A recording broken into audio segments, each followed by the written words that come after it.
Thanks so much for being here. So I'm gonna read a piece of short fiction from a book that, a chapbook that I made earlier this year. It's some older work, and it's part of the same world of a film that I'm working on. And I guess I'll just read it. Okay. So it's called Tomato Fruit.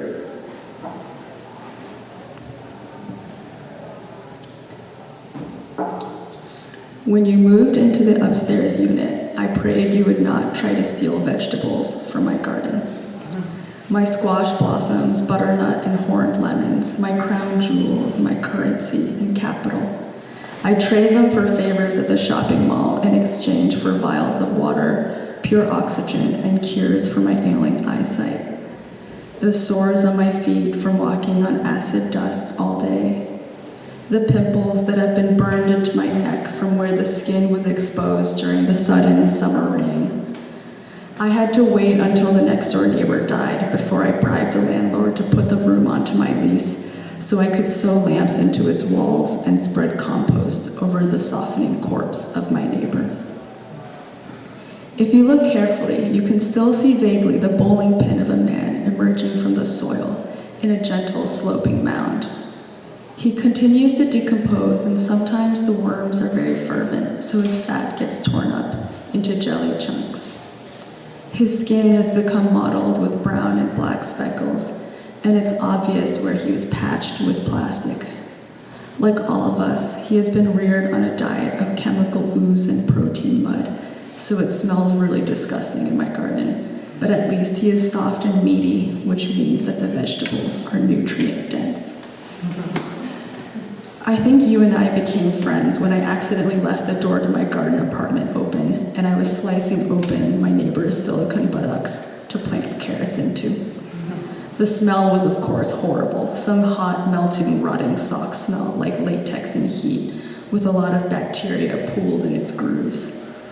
I was sweating profusely and needed to wipe the hair out of my eyes, but my hands were sticky with blood and plastic, so I had to rely on touch to guide me through my planting. I guess you were intrigued by the smell that wafted into the stairwell and let yourself into the room. Hi, you said, sitting down and poking the inert body with a dirty finger. Hi, I said nervously. Sorry it smells so bad. My white work shirt was stained orange with my sweat and all the fluids juicing out of the body I was planting, and I was getting nervous about a trio of maggots who were scooting quickly up my leg. I swatted them away and left a salmon-colored stripe on my thigh. It's pretty gross, you agreed. If I help you grow some tomatoes and build a planter box for you, can we split the profits? I hadn't seen fresh tomatoes in over 15 years, and I didn't know anyone who knew where to get tomato seeds, so I didn't believe you at first. Where did you get tomato seeds? I asked dubiously. They're not real tomatoes, are they? Of course not. It's just a very convincing blend. Part pluot, part tilapia, part lemon, part olive, and a bunch of bug and fungal parts. Low odor. You rooted around a small pack tied around your waist and handed me a small red heart fruit that was pulsating slightly. I sniffed it cautiously. There was no odor, mostly a faint sweet fragrance. You nodded, and I bit into it. It was delicious. Succulent, and I let the juice loose down my throat. I'd never had an actual tomato before, so I didn't know how convincing the flavor was, but I doubted any of our neighbors would know either. Okay, I said. And the next day you brought a corroded bathtub that still had little lion's feet on the ends. We started sleeping in it together, and after I demanded that you uphold your end of the bargain, you found a few computer husks and strung them together for a makeshift crate. We were a good pair. I didn't trust you with the finances, so I managed our money, but you were charming and knew how to get good seeds. A few more neighbors in our building died, probably of loneliness, and we ran pH tests on their corpses before snatching them in the dead of night. This allowed us to start growing phosphorescent varieties of corn, opal grapes, and black bananas. I fell in love with you quickly. We managed like this for several months. I was careful not to demand anything of you, as I had the feeling you would never return if I did, and I relied on you for the way your fingers entered my flesh and the magic that you summoned from our garden. You were very affectionate, calling me names that made my skin glow: sweetgrass, cornflower, little tomato. I performed all of the garden work, but I would never have been able to find tomato heart fruits, guavas in the shape of abyssal fish, vegetables that glowed like the moon.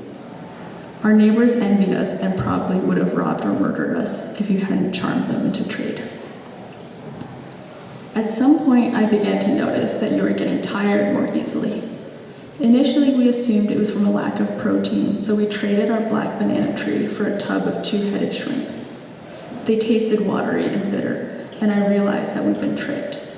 Not shrimp at all, but plastic bags sewn together with intestinal strings, floating along a battery-powered current. I was too nervous to trade for any more protein, and you became weaker, and then erratic. You began talking to yourself, easily moved to incoherent anger. You continued to be gentle with me, but I saw your majestic black hair falling out in clumps. I became afraid. You were still beautiful, but I didn't know what it meant to be in love with you anymore.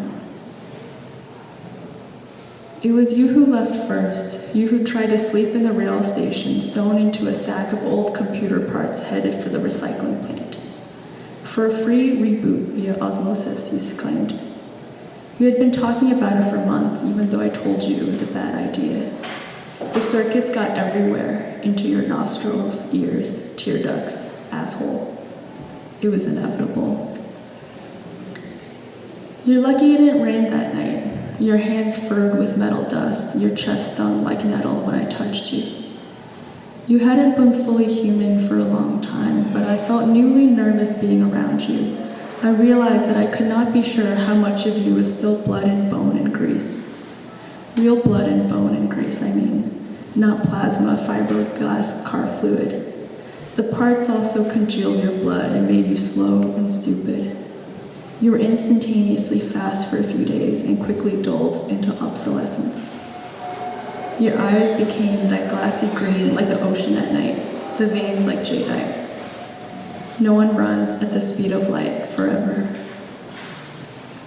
Now a tungsten light swings above my face. Sweat pools in my collarbone, and I momentarily return to the warmth of our shared bathtub.